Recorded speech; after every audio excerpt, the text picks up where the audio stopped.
Hello, good morning, friends. How are you? We are just study about our four chapters in our history. In first chapter, we have learned about our sources of history. In second chapter, we learn about India's event after 1960. Then after we can learn about the Indian internal challenges. Then after we can learn about economic development. But now in this chapter, we have learned about our education system, what is going on in the education system, what will be happen in the education system, whatever the changes happen in this education system, we have learned about this. Okay, so let us start our chapter. Chapter number 5, Education. Now look at this. I have given you some pictures here. Structure of the Indian education system. तो Indian education system की जो structure है वो किस तरह से है वो मैंने दिखाया है.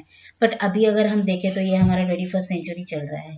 सो इन दैट केस अभी अगर आप लोगों को पता हो तो एक नया एनसीपी आया है, मीन्स न्यू शिक्षण धोरण आया हुआ है या एजुकेशन न्यू ये आया है जो अभी 2021 में अप्लाई होने वाला है. तो उसमें क्या चेंजेस आए हैं और उसके पहले कैसे एजुकेशन सिस्टम्स थे, किस तरह से उनका डेवलपमेंट हुआ, किस तरह से उनमें चेंजेस आए, क्या क्या स्कीम्स अप्लाई किए गए, किस तरह से उन्हें डेवलप्ड किया गया, तो हम वो एजुकेशन सिस्टम में पढ़ेंगे. बट इस चैप्टर में हम क्या पढ़ने वाले हैं वो आप देखेंगे. In this chapter, we shall review the main stages and scheme in the development of a educational system in India. अब हम इस चैप्टर में देखने वाले हैं कि एजुकेशनल सिस्टम में क्या क्या स्कीम अप्लाई हुई, क्या क्या स्टेजेस आए, किस तरह से उनमें चेंजेस हुए, क्या क्या डेवलपमेंट है, वो हम देखेंगे. We shall take into consideration primary, secondary as well as a higher education and beside research institute in some representative areas. अब हमने क्या देखा, तो हमने प्राइमरी सेक्शन देखा, सेकेंडरी सेक्शन देखा, हायर सेकेंडरी सेक्शन देखा. तो अब प्राइमरी सेक्शन में हमने क्या देखा, प्री प्राइमरी देखा, सेकेंडरी में क्या देखा, हायर सेकेंडरी में क्या देखा. तो वो सब रिसर्च इंस्टीट्यूट क्या है, कैसे उन एरियाज को देखने हैं वो हम देखेंगे. These will give us an idea of educational system throughout the country. और ये हमें ये जो एरियाज है ये हमें आइडियाज देंगे कि थ्रू आउट कंट्री में एजुकेशन सिस्टम किस तरह से चल रहा है, क्या क्या उसमें अप्लाई हो रहा है, किस तरह से नए स्कीम्स आ रहे हैं, क्या सब चेंजेस हो रहे हैं, तो वो हम देखेंगे. The first census of independent India in 1951 revealed the extreme complexity and interactability of the educational issue in the country. अब देखेंगे हम कि जो फर्स्ट सेंसस था उसमें इंडिपेंडेंट इंडिया 51 में जो रिवील्ड हुआ, किस तरह से वो इश्यूज कंट्री में आए, किस तरह से उन्होंने educational issues in the country किस तरह से बताया. In the first century the literacy level was 17%. अब अगर हम देखें कि तब हम देखेंगे अगर फर्स्ट केस देखा तो जब 1951 में तो लिटरेसी लेवल क्या थी हमारी, मीन्स पढ़ाई किस किस लेवल 17% ही थी. It rose as shown below. और फिर उसके बाद 71 में हमारी 1971 में 34% से बढ़ी, फिर 1981 में 43% बढ़ी, फिर 1991 में 52% बढ़ी, अब 2001 है तो 2001 में 64. अब अगर हम आज के लेवल में देखें तो आज के लेवल में हमारी एजुकेशनल जो सेंसस बढ़ा है, लिटरेसी बढ़ी है, कितनी परसेंट से बढ़ी है वो भी हम देखेंगे. Okay, improving this percentage was a serious challenge for the government of India. Several remedial schemes were put in the place to deal with it. और ये सबसे बड़ा चैलेंज था हमारे गवर्नमेंट के कि किस तरह से इसे इम्प्लीमेंट, मीन्स इसका और ज़्यादा इम्प्रूव कैसे, क्योंकि 2000 तक सिर्फ 64% लिटरेसी, मीन्स 64% ही पढ़े लिखे लोग थे. पर उससे किस तरह से और डेवलप किया जाए, कैसे उनमें इम्प्रूवमेंट आनी चाहिए, किस तरह से पढ़ाई का दर्जा बढ़ना चाहिए, वो हम देखेंगे.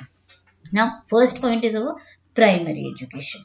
Primary education refer to schooling given to the children in 6 to 14 year age group. अब स्कूल का जो उन्होंने एज ग्रुप बताया वो कैसे बताया, 6 साल से 14 साल के. अभी अब अगर देखें तो हम जब स्कूल में एडमिशन, जब हम छोटे होते हैं तो हम पहले हम किंडर गार्डन में जाते हैं, फिर उसके बाद धीरे धीरे नर्सरी, जूनियर, सीनियर होने के बाद हमें फर्स्ट में, तो फर्स्ट में एडमिशन के लिए उस समय बच्चे की उम्र 6 साल होती थी और वो 14 साल तक 10th पास करके, मीन्स 6 से 14 साल का जो एज ग्रुप था वो किस लिए था, स्कूलिंग के लिए दिया गया था. In 1988, the central government started a scheme for the spread of primary education and to improve educational standard. और क्या किया 1988 में सरकार ने क्या किया कि किस तरह से प्राइमरी एजुकेशन को बढ़ाया जाए या इम्प्रूव किया जाए, किस तरह से उसका लेवल ग्रो अप हो, किस तरह से उसमें नए चेंजेस आए, नया इम्प्रूवमेंट आए कि जिससे और ज़्यादा संख्या में बच्चे पढ़ने के लिए अट्रैक्ट हों। It is known as operation blackboard. और उस समय ऑपरेशन ब्लैक बोर्ड मीन्स एक स्कूल में ब्लैक बोर्ड की फैसिलिटीज देनी चाहिए कि उससे बच्चों में डेवलपमेंट हो।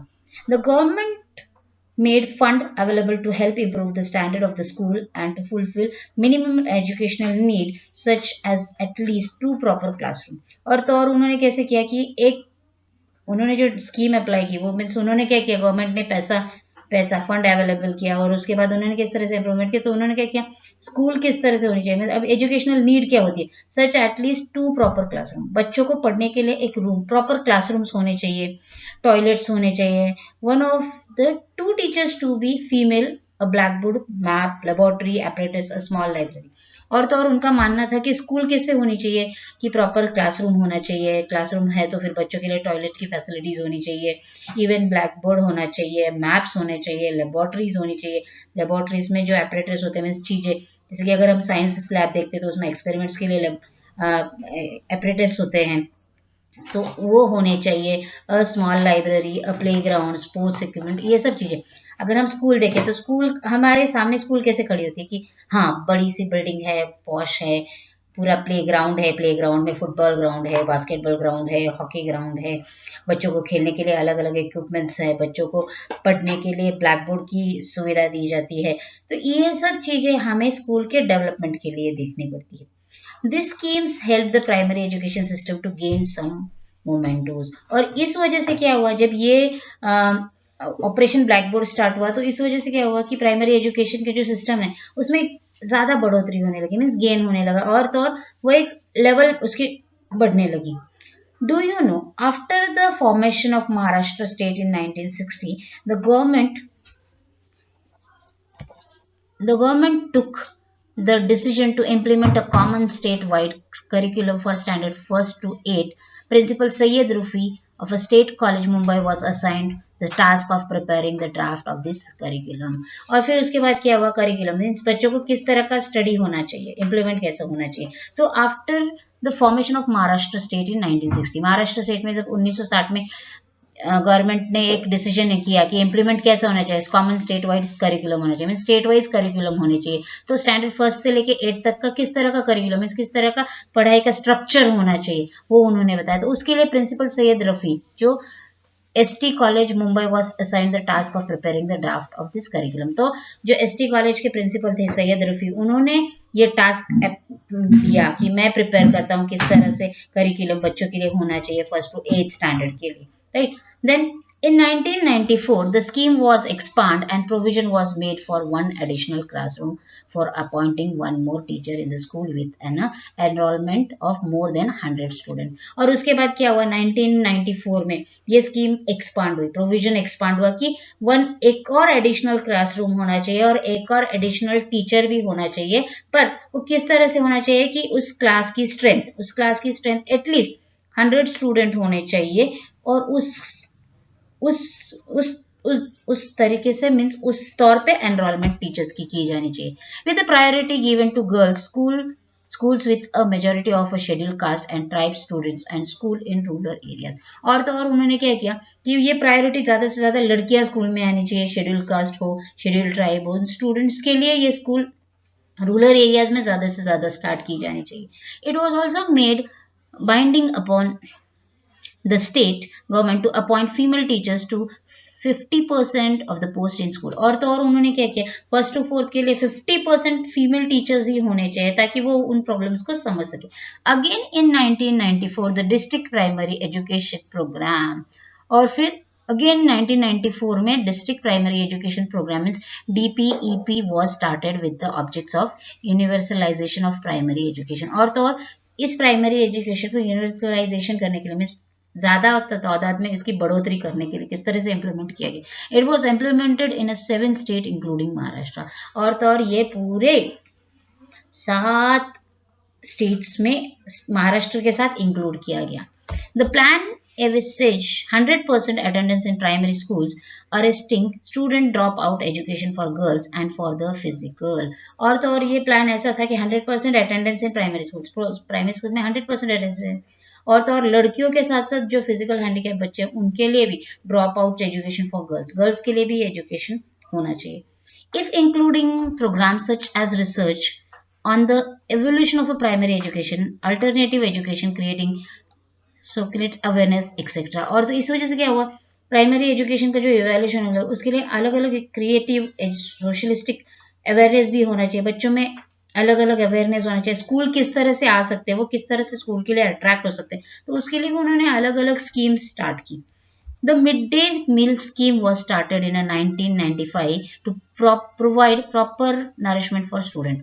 और तो और इस वजह से मीन्स बच्चों को जिस तरह से क्रिएटिव, अब जैसे कि रूरल एरियाज के बच्चे हैं तो उनके लिए फूड स्कीम जैसे मिड डे मील, अभी अगर देखें हम तो बहुत सी स्कूल्स में फूड मिलता है बच्चों को मिड डे में, मीन्स रिसेस में उनको फूड प्रोवाइड किया जाता है. तो ये स्कीम 1995 में बच्चों की बढ़ोतरी के लिए, नरिशमेंट के लिए स्टार्ट की गई.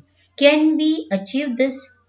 In 1991, Kerala became a full literate state. अब अगर हम देखें तो 1991 में हमारी जब परसेंटेज 52 ही थी, उस समय केरला जैसा राज्य पूरी तरह से मीन्स 100% वहां के लोग सुशिक्षित थे. In Maharashtra as well as, Maharashtra के साथ साथ अगर देखा जाए तो कि 1991 में केरला एक ऐसा राज्य था जहाँ पे फुल लिटरेट स्टेट था, मीन्स पूरे पढ़े लिखे लोग हम कह सकते हैं वहां पे. Now look at the page number 24. Do you know Tarabai Modak began work in the field of education in Bordi and Kosbad. She started anganwadi for adivasi children. अब आंगनवाड़ी देखा जाए, अब आप लोग सोचेंगे कि आंगनवाड़ी क्या होता है. अगर हम हमारी स्कूल की बात करें तो छोटे बच्चों के लिए मीन्स जहाँ पे आदिवासी लोग हैं उनके बच्चों को पढ़ाई क्या होती है यही पता नहीं, तो उन बच्चों के लिए ताराबाई मोडक ने आंगनवाड़ी स्टार्ट की आदिवासी चिल्ड्रंस के लिए, जिनको जो उनके घरों से स्कूल 4-4, 5-5 किलोमीटर अंतर पे रहती है तो वहां नहीं पहुंच सकते, तो इसके लिए उन्हें आंगनवाड़ी सेविका मीन्स आंगनवाड़ी स्टार्ट की गई जहाँ पे उनका केयर किया जाए. बेबी केयर सेंटर जिसे हम कह सकते हैं, जहाँ पे छोटे बच्चों को ध्यान दिया जाता है, उन्हें फूड प्रोवाइड किया जाता है, उनके हर तरह से ग्रोथ की जाती है. She worked hard to bring in the learning by doing method to start Karunashala middle school and to spread vocational technical education also. उसने क्या किया, ताराबाई मोडक जी ने क्या किया, तो उन्होंने मिडल स्कूल स्टार्ट की जिसमें उन्होंने हर तरह से टेक्निकल वोकेशनल एजुकेशन की भी स्टार्ट की. Anutai Wagh establish an institute as Kosbad for the progress of adivasi in Thana district. अब अगर हम देखें तो थाना डिस्ट्रिक्ट है जहाँ आदिवासी भाग आता है पूरा, तो वहां पे भी उन्होंने इंस्टीट्यूट चालू किया. अंतुताई वाघ जो थी उन्होंने एस्टैब्लिश किया वहां पे प्रोग्राम आदिवासी डिस्ट्रिक्ट में. It is known as a Kosbad project. She started teaching nurses, primary schools, adult education classes, Bal Sevika training schools etcetera for the education of adivasi. अब तो आदिवासियों को शिक्षण मिलना चाहिए, तो किस तरह से, तो उन्होंने हर एक अलग अलग प्रोजेक्ट स्टार्ट किए जहाँ पे नर्सेस का, क्रिचेस का, प्राइमरी स्कूल्स के टीचर्स का, अडल्ट एजुकेशन हो, क्लासेस हो, मीन्स जैसे कि बुढ़े लोगों के लिए भी स्कूल स्टार्ट होनी चाहिए. देन बाल सेविका ट्रेनिंग स्कूल मीन्स बच्चों की कैसे देखभाल की जाए, etcetera education for Adivasi means उन्होंने आदिवासियों के लिए ये प्रोजेक्ट स्टार्ट किया ना. Look at the secondary education. अब सेकेंडरी एजुकेशन क्या है, तो वो किस तरह से उन्होंने प्रिपेयर किया है, उसका प्लान क्या था, किस तरह से उसका स्ट्रक्चर था, उसको मॉड्यूलेशन किस तरह, तो ये हमारे मौलाना आज़ाद नेशनल एजुकेशन डे जिनके नाम पे सेलिब्रेशन किया जाता है, मौलाना अबुल कलाम आज़ाद जी ने. Education imparted by the heart can bring revolution in the society. Society में रेवोल्यूशन किस तरह से आएगा एजुकेशन को लेके, तो वो हम देख सकते हैं. After independence education minister Maulana Abul Kalam Azad decided to bring about fundamental changes in the field of education. जब वो प्राइम मिनिस्टर बने हमारे मौलाना अबुल कलाम आज़ाद जी जब हमारे प्राइम मिनिस्टर बने, तो उन्होंने क्या किया, उन्होंने फंडामेंटल राइट्स मीन्स उन्होंने देखा कि एजुकेशन की फील्ड में क्या और बदलाव ला सकते हैं हम, किस तरह से चेंजेस कर सकते हैं.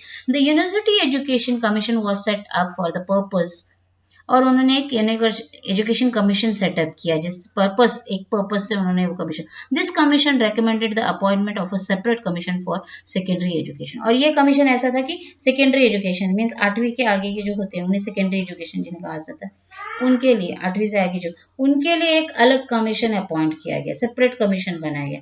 Accordingly 1952 to 53 the Muralidhar commission was appointed, और 1952 से लेके 53 तक एक कमीशन जो था उसको नाम दिया गया मुरलीधर कमीशन, अपॉइंट किया गया। At that time the pattern of education, उस वक्त का पैटर्न कैसा था एजुकेशन का कि consisted of 11 plus 4 year for the first degree और 11 plus 1 plus 3 year for a degree level। Means कैसे दिया था, 11वीं से 4 साल तक के लिए फर्स्ट डिग्री मीन्स हम कहते हैं ग्रेजुएशन कंप्लीट, उस तरह से। तो मीन्स 11वीं फर्स्ट और थर्ड इस तरह से। तो उस जमाने में देखा जाए तो 5th और 11th में बोर्ड सिस्टम होती थी, उसके बाद 3 साल का मीन्स ग्रेजुएशन कंप्लीशन का। तो वो पैटर्न उन्होंने वहां पे फॉलो किया। अभी अगर हम देखें कि हमारी जो अभी एनसीपी जो प्रोजेक्ट दिया है 2020 शिक्षण नीति जो बताई गई है, तो उसमें कैसे 5+3+3+ मीन्स इस तरह से, तो वो पैटर्न चेंज होने वाला है पूरा। पहले का पैटर्न, आपका पैटर्न अभी जैसे आपको 10th में बोर्ड है, 12th में बोर्ड है, तो maybe it will be changes after means in this year और next year it will be changes, like 8th standard it will be board exam. I don't know, means I am not sure about that, but maybe it will be change. Boards हमारी जो है शिक्षण नीति है वो बदल भी सकती है, चेंजेस आते रहते हैं। अभी जब 1952-53 में ये चेंजेस हुए, सेकेंडरी एजुकेशन के लिए अलग पैटर्न बनाया गया, प्राइमरी के लिए अलग अलग स्कीम्स अप्लाई की, तो सेम उसी तरह से अब ये नई शिक्षण नीति जो आई उसमें चेंजेस होंगे, कुछ उसमें नया कुछ इंक्लूड हो रहा होगा, हमें अभी पता नहीं, पर हमें आगे चल के इनके बारे में जानकारी मिलेगी। Okay, the work of the commission, अब कमीशन का वर्क कैसा था सेकेंडरी एजुकेशन के लिए। The commission studies secondary education, the nature of the curriculum, medium of instructions, teaching methodology and made certain recommendations. अब देखिए करिकुलम कैसा होना चाहिए, मीडियम कैसा होना चाहिए इंस्ट्रक्शंस का, टेक्नोलॉजी क्या फॉलो में आएगी, टीचिंग मेथडोलॉजी कैसे होगी, तो ये सब सारा उस सेकेंडरी एजुकेशन के कमीशन में बताया गया। This commission proposed the concept of a higher secondary education, और सेम प्रपोज्ड किसके लिए किया गया, हायर सेकेंडरी एजुकेशन के लिए भी किया। However it was found difficult to implement it all over the country, और तो और ये पूरी कंट्री में ये डिफिकल्टी हो रही थी इम्प्लीमेंट होने के लिए, क्योंकि देखिए कोई भी चीज आती है तो तुरंत उससे फॉलोअप में लाने में मुश्किलें होती है, क्योंकि उनके बारे में हमें जानकारी कम होती है कि क्या होगा, कैसे होगा, किस तरह से फॉलोअप में आएगा। तो पूरी कंट्री में जब तक वो प्रचार होते होते उसे समझते समझते it will B change. So it is was found difficulty also to how to implement these things, और किस तरह से इन्हें follow up में लाया जाए। So it happens. The Maharashtra, do you know, the Maharashtra State Board of Secondary and Higher Secondary Education was established on the 1st January 1966 at Pune। और जब ये महाराष्ट्र स्टेट बोर्ड सेकेंडरी और higher secondary education establish कब हुआ, तो 1 जनवरी 1966 में पूना में establish हुआ। The board conduct the school leaving examination of 10th and 12th standard. देखिए उस जमाने में 10वीं और 12वीं को बोर्ड का एग्जाम के लिए कंडक्ट किया जाता था। The board also published a periodical called Shikshan Sankraman. अब देखिए उन्होंने क्या बताया, उन्होंने पीरियोडिकल बोर्ड को बताया, पब्लिश किया गया, शिक्षण संक्रमण करके नाम दिया गया। द कोठारी कमीशन, अब ये कोठारी कमीशन क्या था, ये किस तरह से चेंजेस हुए, जैसे कि हमने देखा सेकेंडरी एजुकेशन में अब्दुल कलाम जी ने कंस्टिट्यूट एजुकेशन के पैटर्न को किस तरह से बताया, तो 11 + 4 year for the first year degree के लिए बताया, तो 11 + 1 + 3 मीन्स 11वीं 12वीं और 3 साल का ग्रेजुएशन, इस तरह से उन्होंने वो पैटर्न बताया था, right. The Kothari Commission in 1964, a commission was appointed under the chairman of Dr. D.S. Kothari। ये देखिए D.S. कोठारी जी, इन्होंने ये कमीशन अपॉइंट किया था। Chairman doctor D.S. Kothari, doctor J.P. Naik made valuable contribution to work of this commission. और जो J.P. नायक जी है, ये देखिए ये पिक्चर J.P. नायक जी का, उनका भी इस कमीशन में बहुत अच्छा सहभाग था, कंट्रीब्यूशन था। The commission also recommend the 10 + 2 + 3 pattern for secondary and higher secondary age and university education. अब देखिए अभी कोठारी कमीशन में क्या बदलाव आया, तो देखिए हमने अब्दुल कलाम जी केस में देखा 11 + 4 है ना, मीन्स 11वीं प्लस 1 प्लस 3 ऐसे उन्होंने ग्रेजुएशन का बताया। लेकिन अब यहाँ पे देखिए उन्होंने क्या बताया, कोठारी कमीशन में क्या 10 plus 2 plus 3 means 10th plus 12th and 3 years for education same. पर यहाँ 11वीं के बाद उन्होंने 4 साल बोले थे।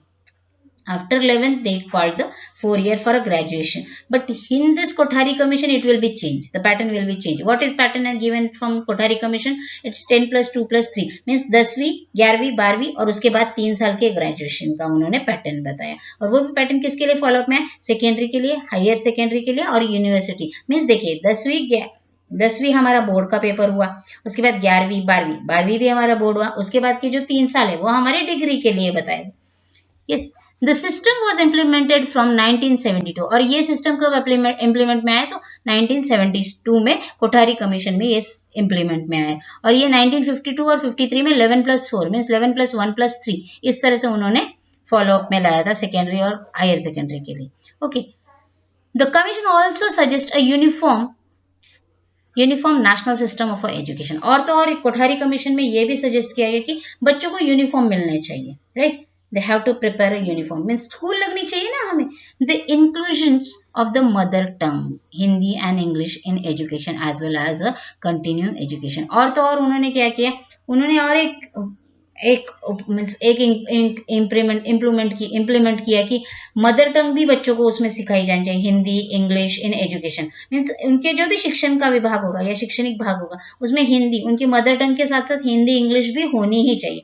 As well as continuing education, adult education, education by correspondence. उन्होंने इसी के साथ साथ अडल्ट एजुकेशन भी स्टार्ट किया और साथ ही साथ करस्पॉन्डेंस मीन्स कुछ लोगों की परिस्थिति नहीं होती है वो कॉलेज से, तो करस्पॉन्डेंस कोर्स करके भी अपना एजुकेशन कंप्लीट कर सके। उसके लिए उन्होंने ओपन यूनिवर्सिटीज, अगर अब मैं एग्जांपल दूं तो हम देख सकते हैं हमारे यशवंतराव चौहान मुक्त विद्यापीठ है, मीन्स ओपन यूनिवर्सिटी जिसे कहा जाता है, दूर से मीन्स डिस्टेंस लर्निंग जिसे कहा जाता है, मणिपुर सोसाइटी, ऐसे बहुत से ओपन यूनिवर्सिटीज है जहाँ से हम हमारे ग्रेजुएशन कंप्लीट कर सकते हैं। To make education trickle down to the lowest rungs of a society, it also recommend increasing provisions in the government's budget for expenditure on education of the neglect sections like the schedule caste and tribe. और तो और ये इसलिए दिया गया कि देखिए schedule caste schedule tribe means गरीब लोगों के लिए जिनकी परिस्थिति नहीं होती है कि वो 10वीं के बाद या 8वीं 9वीं के बाद ही कुछ लोगों की परिस्थिति नहीं होती कि वो आगे पढ़ सके, तो इसी वजह से कोठारी कमीशन में ये सारी चीजें इंप्लीमेंट की गई कि किस तरह से उन्हें ओपन एजुकेशन से या ओपन यूनिवर्सिटी थ्रू भी वो अपना एजुकेशन कंप्लीट कर सकते हैं। तो ये सब गवर्नमेंट ने प्रोविजंस की, गवर्नमेंट ने बजट एक्सपेंडिचर्स के साथ मीन्स किस तरह का खर्चा कैसा होना चाहिए वो प्लान करके उन्होंने वो सब फॉलो अप में लाया, right. Now look at this page number 25. Maharashtra government adopt the 10 plus 2 plus 3 pattern in 1972। अब महाराष्ट्र गवर्नमेंट ने क्या किया, ये 72 में 10 plus 2 plus 3 means 10, 11, 12 plus 3 year graduation ये पैटर्न अडॉप्ट किया। Okay, and conduct the first standard 10th board exam in 1975। और तो और सबसे पहला जो बोर्ड एग्जाम हुआ वो कब हुआ, 1975 में हुआ। Now look at the objectives of education according to the Kothari commission. अब कोठारी कमीशन की जो ऑब्जेक्टिव्स थे वो देखिए इस तरह से, ऑब्जेक्टिव्स ऑफ एजुकेशन। अब एजुकेशन के ऑब्जेक्टिव्स कैसे थे तो देखिए,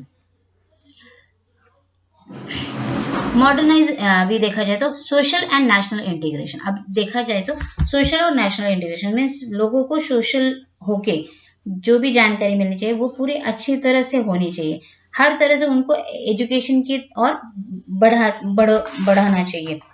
then nature of a social moral spiritual values, उन्हें हर तरह की वैल्यूज के बारे में जानकारी होनी चाहिए, मॉरल वैल्यूज हो, स्पिरिचुअल वैल्यूज हो, सोशल वैल्यूज हो, उन सब चीज को एजुकेशन में इम्प्लीमेंट किया जाना चाहिए। एजुकेशन एंड प्रोडक्टिविटी, अब ये लास्ट पॉइंट है हमारा। अगर हम देखें तो मॉडर्नाइजेशन ऑफ एजुकेशन, अगर अभी आज का हम देखें, अगर 21st सेंचुरी हम है तो हम आज देखते कि हम जो भी हमें टेक्निकल तौर पे सिखाया जा रहा है, आज ही की परिस्थिति को अगर हम कोरोना वायरस की वजह से आज हम टेक्नोलॉजी का इस्तेमाल करके हम मॉडर्न एजुकेशन के तौर पे सीख रहे हैं, राइट। हम कंप्यूटर का इस्तेमाल करते हैं, हम हर टेक्नोलॉजी का इस्तेमाल करते हैं, तो ये हमारा मॉडर्न एजुकेशन हो गया। Securing and strengthening of a democracy, और तो और लोकशाही, लोगों की ताकत है। Education is a strength of our democracy ना। एजुकेशन एंड प्रोडक्टिविटी, अब हमारा एजुकेशन कैसा है, उसकी प्रोडक्टिविटी मीन्स उसका रिजल्ट किस तरह से, तो ये सब चीजें हमें हमारे एजुकेशन सिस्टम से पता चलती है। In our second part, we will learn about a higher education method of functioning, National Council of Education Research and Training. When you like my video, share with your friends, like it. Thank you very much. In this part, you have prepared at least 10 questions and answer it in your own views. Thank you.